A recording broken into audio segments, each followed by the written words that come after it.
Ibrahim Traoré, the youngest president in Africa, has recently been gaining significant recognition and winning the admiration of millions across the continent.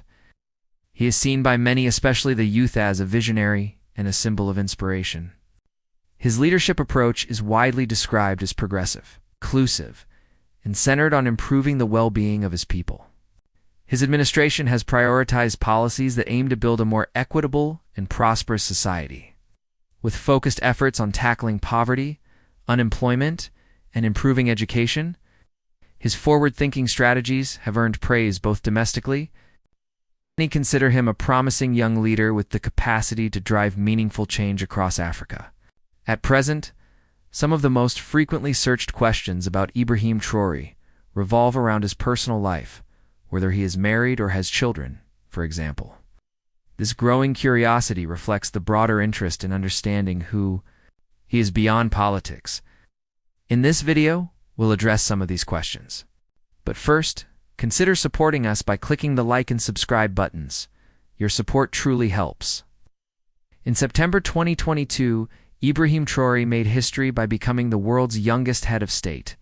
Alongside a group of junior military officers, he led a coup that removed Lieutenant Colonel Paul-Henri Damiba, who had himself come to power through a coup just months earlier in January.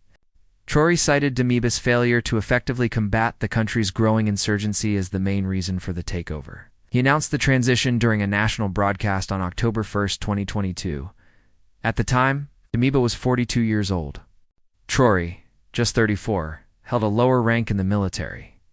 In Burkina Faso's French-structured military hierarchy, Traoré held the rank of capitaine, the French word for captain. The hierarchy follows ascending ranks: commandant, lieutenant colonel. In colonel, although some describe Traoré's rise as sudden, it came as no surprise within military circles. Before the coup, he had served in junior roles in the armed forces. His pivotal moment came in 2014, when he was deployed to Mali under the United Nations peacekeeping mission known as MINUSMA. At 26, Traoré reportedly showed exceptional bravery during a complex militant attack in the northern Timbuktu region. Fellow soldiers noted his courage, determination, and ability to lead from the front. At the time, he held the rank of lieutenant. In the years that followed, from 2019 to 2022, Traoré played a key role in counterinsurgency operations within Burkina Faso. He was promoted to captain in 2020. Following the September 2022 coup, Traoré acknowledged public concerns about his age, stating, "I know I am younger than most of you here. We did not want this situation, but we were left with no other option." He made these remarks to government officials in October 2022. Ibrahim Traoré gained broader international attention in July 2023 during the Russia-Africa Summit held in St. Petersburg, accompanied by 16 other African leaders. Traoré captured media attention for both his appearance and his message. Wearing military fatigues, a bold red beret, and tactical gloves, he stood out among the formally dressed delegates, returned salutes from Russian security personnel, a gesture most others ignored. His strong physical presence made headlines, particularly during a photo with Russian President Vladimir Putin. But it was Traoré's speech that earned him real praise. He openly criticized African leaders who, in his view, do little for their citizens and align too closely with Western powers who label African governments as militias. He urged African leaders to stop behaving like puppets who react only when manipulated by former colonial powers. He also challenged the culture of dependence on foreign aid. While he thanked President Putin for offering free grain shipments to Africa, Traoré emphasized the need for self-reliance and food security across the continent. His speech drew comparisons to those of past African leaders who challenged imperialism and pushed for sovereignty and dignity in governance. In the early 1980s, Thomas Sankara rose to the presidency of Burkina Faso through a coup. Known for his revolutionary ideas and activism, he made a significant mark on the nation's political landscape. In 1984, he addressed the United Nations General Assembly, declaring his goal to ensure that every person in Burkina Faso had access to 2 meals a day and clean drinking water, relying on the strength and efforts of the people themselves. Ibrahim Traoré has often been compared to Sankara on social media. Ankara had led a coup against French-backed leadership in 1983 during a time of widespread famine. He gained popular support by tackling foreign debt and food insecurity with bold reforms.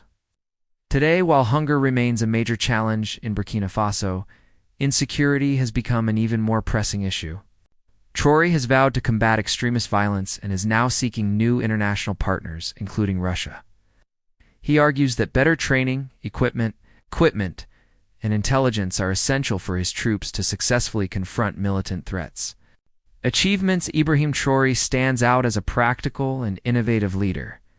He promotes solutions rooted in common sense and direct action. His administration has identified several priority areas and acted swiftly to make progress. One key initiative addresses the lack of local gold refining. Despite being one of the world's top gold producers, Burkina Faso previously lacked a domestic refinery, forcing miners to send raw ore abroad. Recognizing the economic potential, Traore ordered the construction of a national refinery, creating jobs and boosting local revenues. He also tackled inefficiencies in agricultural processing. Although Burkina Faso exports tomatoes globally, it still imports tomato paste. To change this, Traore initiated the development of a tomato processing plant that will create jobs, expand local production, and strengthen food security. Healthcare is another area of focus. Traore's government has begun building a modern health facility valued at $80 million. To support this and other essential projects, he introduced major tax reductions and partnered with the private sector to improve access to capital for young entrepreneurs. Another bold move is his introduction of popular shareholding. This approach allows citizens to invest in government assets and infrastructure projects. For example, the state offered 20% of the national phone company to the public, successfully raising $60 million for critical development efforts. Traore has also voiced his support for democratic principles. He has stated that peaceful protests, including those directed at his administration, are a valid form of expression. He believes his leadership is a responsibility entrusted by the people and must be exercised with transparency and accountability. Facing an ongoing territorial conflict with Islamist insurgents, Traore has strengthened the country's defense efforts. Many young citizens have joined the military to protect national sovereignty. Due to limited assistance from the West, Burkina Faso has partnered with Russia for security cooperation. Traore maintains that globalist policies promoted by developed nations have done little to alleviate poverty and have stalled development in African nations like his own. The wife and children of President Ibrahim Traoré have chosen to stay off social media platforms for security reasons. This decision aims to protect their privacy and prevent the spread of personal information. Recently, an image claiming to show Traoré's wife has circulated online, though its authenticity remains unverified. The president's office has not issued any official confirmation regarding the photo. If you found this video informative, we encourage you to like, share, and subscribe. Your feedback is welcome in the comment section below.